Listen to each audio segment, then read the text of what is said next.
பின்பற்றுவது சிறந்தனமாக இருக்குமா? ஏதோ தொண்டியிலே வளர்ந்து அறகுறை ஞானத்தை கற்ற இவர் சொல்லக்கூடிய குர்ஆனும் ஹதீஸும் நேர்மையானதாக இருக்குமா என்பதை சிந்தித்து பார்க்க வேண்டும். நடுவர் அவர்களே, இறுதியாக சொல்லிக் கொள்கிறேன், நீங்க எதிர்பார்த்ததை விட கூட்டம், நீங்க எதிர்பார்த்து ஒரு சுருக்கமா மேடையை போட்டீங்க, ஒரு அரங்கத்தை அமைச்சீங்க, அதை விட பன்மடங்கு வெளியிலே பரவி நிற்கிறார்கள் இந்த மக்கள். இந்த மக்களே ஒரு சாட்சி. நாங்கள் விழிப்புணர்வு ஜும்மா குத்வா யாரும் தூங்கிட்டு இருக்கிற அப்பப்ப நாரே தக்பீர் சத்தம் கேட்குது, சிரிப்பு சத்தம் கேட்குது.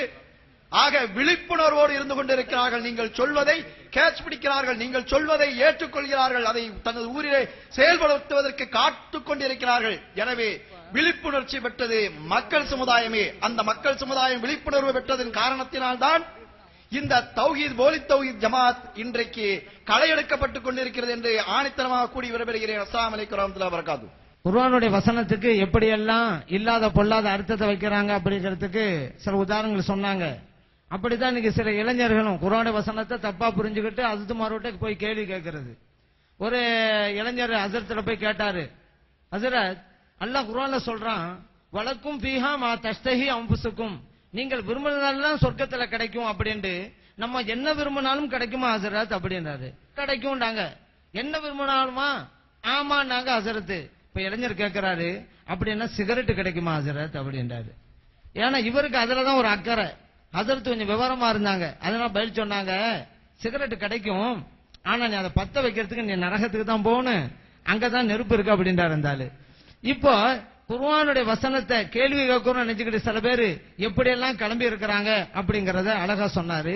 அரபி மொழி ஞானம் தெரியலன்றாரு. உண்மைதானே? கலியக்காவல விவாதத்துல சகீரத்துங்கிற வார்த்தைக்கு பெரிய பொம்பளைன்னு அர்த்தம் வச்சவங்க தாங்க இந்த வஹாபிகள். அரபி மொழிக்கும் இவர்களுக்கும் சம்பந்தம் கிடையாது. ஆனா தான் குர்ஆன் ஹதீஸை நான் போதிக்க வரேன்னு சொல்றாங்க. அடுத்ததாக முன்னால் பேசிய ஆலிம் பெருந்தகைக்கு பதிலளிக்க வருகிறார் வஹாபிகளின் சுயநலமே என்கின்ற அணியை சார்ந்த மௌலவி எஸ் ஃபக்கீர் முகமது ஜலாலி ஹஜ்ரத் அவர்கள். கொல்லாபுரம் சுன்னத் ஜமாத் கிளையின் சார்பாக ரூபாய் 19,120 நன்கொடை அளித்திருக்கிறார்கள். அவர் நன்றியை தெரிவித்துக் கொள்கின்றோம். அப்படி பெருந்தொகையில் கொடுப்பவர்களும் அங்கே கொடுத்து ரசீதுகளை பெற்றுக் கொள்ளும்படி கண்போடு கேட்டுக்கொள்கின்றோம். அஸ்ஸலாமு அலைக்கும் வரஹ்மத்துல்லாஹி வபரகாத்துஹு. ஏற்கனவே கடைசியாக பேசிய சகோதரர் ஒரு கருத்தை சொன்னார். களியக்காவிளை மாநாடு அந்த விவாத அரங்கம் முடிந்த உடனேயே யானபி பைத்துக்கு எல்லாரும் எந்திரிச்சு நின்னாங்க, அதுல வஹாபிகளும் இருந்தாங்கன்னு சொன்னார். தோத்து போன பிறகு எந்திரிக்கலைன்னா மரண அடி விழும். அதுக்கு பயந்து எந்திரிச்சிருக்கான தவிர விழிப்புணர்ச்சி எவனுக்கும் வரல. இன்னொன்னு ஃபித்ரா காசு வசூல் பண்ணும்போதெல்லாம் 10-15 வருஷமா இந்த சமுதாயம் என்ன பண்ணிக்கிட்டு இருந்துச்சு? முதல் வருஷமே விழிப்புணர்வு வந்தா தடுத்திருக்கணும்ல.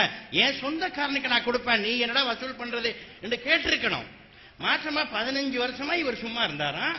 15வது வருஷம் தான் இவருக்கு தெரிஞ்சதான் வெளியூர்காரனுக்கு கொடுக்கறான், அவனுக்கு எவன் ஜால்ரா போடுறானா அவனுக்கு கொடுக்கறான், அதனால நான் தரமாட்டேன்னு சொன்னார. ஏன்னா இவருக்கு கொடுக்கல. இவர் சுன்னத் ஜமாத்தா இருந்தாலும் கொடுத்து கொடுத்து பார்த்துக்கிட்டே இருந்தான். எவனுக்கு கொடுக்கலையோ அவன் தான் சண்டை போட்டான்.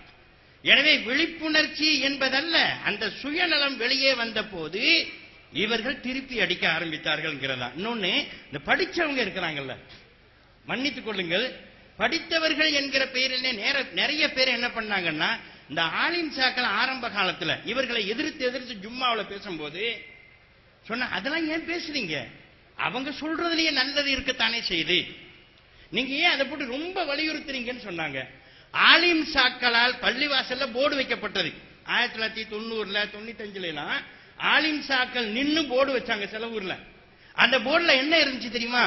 இது 4 மதுஹபுகளுக்கு உட்பட்ட பள்ளிவாசல், மற்ற நடவடிக்கைகள் அனுமதிக்கப்படாத. ரொம்ப நாகரிகமா இருந்துச்சு.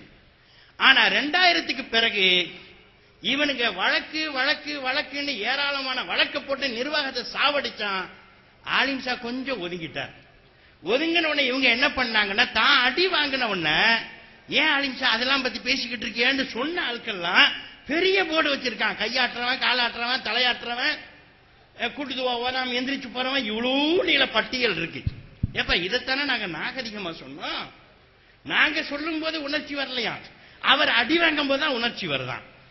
அது இவ்வளவு நீள பட்டியல். இது வரைக்கும் நான் கேள்விப்படாததெல்லாம் அவங்க உன்னிப்பா கவனிச்சிருக்கிறாங்க. இன்னும் ஒரே ஒரு விஷயம் மட்டும் சொல்லி முடிச்சுக்கிறேன். கோவையில இளம் மௌலவி அவர் சொன்னாரு, ஒரு ஆலிம் சாவை தரன்னு இழுத்துட்டு வந்த பிறகுதான் 3 ஜமாத்து ஒண்ணு சேர்ந்தாங்களாம். ஜமாத்துல் உலமா சாதாரண ஆள் இல்ல. ஜமாத்துல் உலமாவுக்கு எப்ப அறிவு வந்திருக்குன்னு கேட்டா அந்த ஆளின் சவ தரதரான்னு இழுத்து அடிச்சிட்டு வரும்போதுதான். ரசூலுல்லாஹ் சொல்லும் போது உங்களுக்கு தெரியலையா? அல்லாஹ் சொன்னானே உங்களுக்கு தெரியலையா? ஜும்மாவுக்கு ஜும்மா நீங்க கத்திக்கிட்டு இருந்தீங்களா, உங்களுக்கு தெரியலையா நீங்க ஒண்ணு சேரணும்னு? அடிச்சு இழுத்துட்டு வரும்போது 3 ஜமாத்துல் உலமாவும் ஒண்ணு சேர்ந்துச்சான். அது இளம் மௌலவி சொல்றார். இளம் மௌலவின்னு நான் ஏன் அடிச்சு சொல்றேன்னா, பட்டம் வாங்கிட்டு வந்தவொடனே எல்லாருமே ரொம்ப டெம்பரா நிப்பாங்க. 20 வருஷம் கழிஞ்சு மண்புழுவா மாறிடுவாங்க. அப்ப பட்டம் வாங்கிட்டு வந்த உடனேயே இவருக்கு எப்ப உணர்ச்சி வந்திருக்கான், ஒரு ஆளின்சாவை இழுத்து தரதரான்னு கொண்டு வந்த பிறகுதான். எனவே எப்படி பார்த்தாலும் சரி, அவர்களுடைய சுயநலம் தான் அவர்களை வீழ்ச்சி அடைய செய்திருக்கிறது என்று கூறிய வாரத்தை நிறைவு செய்கிறேன். அஸ்ஸலாமு அலைக்கும் வரஹ்மத்துல்லாஹி. அடுத்து மௌலவி ஏ ஹாஜா மானிதீன் ஜமாலி எம்மி அவர்களை மக்களின் விழிப்புணர்வே என்று வாதம் செய்ய அழைக்கிறேன். எதிரணியினர் விழிப்புணர்வு இல்லை, சுயநலம்தான் காரணம் என்று பேசுகிறார்கள். வஹாபிகளுக்கு சுயநலம்தான் அதிகம் என்பதை நாங்கள் ஏற்றுக்கொள்கிறோமே. வஹாபிகளுக்கு சுயநலம் இல்லைன்னு சொல்லவே இல்லையே. ஆனால் அந்த வஹாபிசம் தரைமட்டமானதற்கு காரணம் என்ன? அவருடைய சுயநலமா? எத்தனையோ நாட்டில் அரசியல்வாதிகள் இருக்கிறார்கள், சுயநலத்தோடு செயல்படுறாங்க, மக்கள்கிட்ட பொதுநலவாதின்னு காட்டிக்கிட்டு தான் இருக்கிறாங்க. விழிப்புணர்வு வந்தால் தானே அவர்கள் சுயநலவாதி என்று தெரிந்து கொள்ள வாய்ப்பு கிடைக்கிறது. அப்ப இதுக்கு இவ்வளவு வருஷம் தேவைப்பட்டது. அவர் பேச்சு ஒன்னா இருக்குது, செயல் ஒன்னா இருக்குது, கூட இருக்கிறவன் பாரு பிரிஞ்சு வர்றார்கள். எனவே இவர்கள் உண்மையிலே சுயநலவாதிகள் என்பதை மக்களுக்கு தெரிவிப்பதற்கு ஒரு சில காலம் தேவைப்பட்டது. சொல்றாங்க ஹசரத் இப்படி பேசினாரு, அப்படி பேசினார். இது ஜனநாயக நாடு. ஒரு சிலருக்கு சுதந்திரமாக பேசுவதற்குரிய வாய்ப்புகள் இந்த நாட்டில் கொடுக்கப்பட்டிருக்கிறது. எனவே அந்த அடிப்படையில் அவர்கள் பேசுகின்ற பொழுது நாம் ஒரு சில நேரங்களிலே வேறு எதுவும் செய்ய முடியாத ஒரு சூழல் ஏற்படுகிறது. எனவே உங்க கேட்ட அஜர்த்து ஒரு சில வருஷத்துக்கு முன்னாடி 10 வருஷத்துக்கு முன்னாடிலாம் அப்படி மண்ணா ஆயிராங்க. ஏன் இப்ப நம்ம ஷேக் அப்துல்லா அஜர்த் எப்படி இருக்காங்க? 10 வருஷம் ஆயிரம் இல்லையா பட்டம் வாங்கி? இப்ப நடுவரா இருக்கிறவங்க அப்படியா இருக்கிறாங்க? அஜர்த் நீங்க அப்படி இருக்கீங்களா? அவங்க சொல்றாங்களே 10 வருஷம் ஆன பின்னாடி அப்படியே ஆயிராங்க, ஒண்ணுமெல்லாம் மண்ணு மாதிரி ஆயிராங்கிறாங்களே. உங்க 2 பேரும் பிரச்சனையை என்ன கொண்டு வரீங்க? எனவே அப்படி அல்ல. எனவே எல்லோரும் சுறுசுறுப்பாகத்தான் செயல்படுறாங்க. ஒரு சில அவகாசம் தேவைப்பட்டது. இந்த சுயநலவாதிகள் என்பதை அடையாளம் காண்பதற்கு ஒரு சில கால அவகாசம் தேவைப்பட்டது.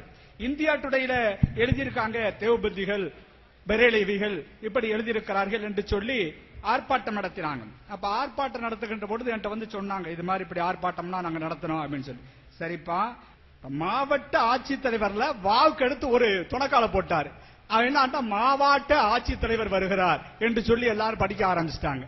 அப்ப ஒரு சின்ன தவறின் காரணத்தால் அப்படிப்பட்ட ஒரு சூழல் ஏற்படுகிறது. மாணவன் பரீட்சை எழுதிட்டு இருக்கும்போது பின்னாடி திரும்பி திரும்பி பார்த்து எழுதினான். சூப்பர்வைசர் வந்தாரு, என்னப்பா திருப்பி திருப்பி பார்த்து எழுதுற?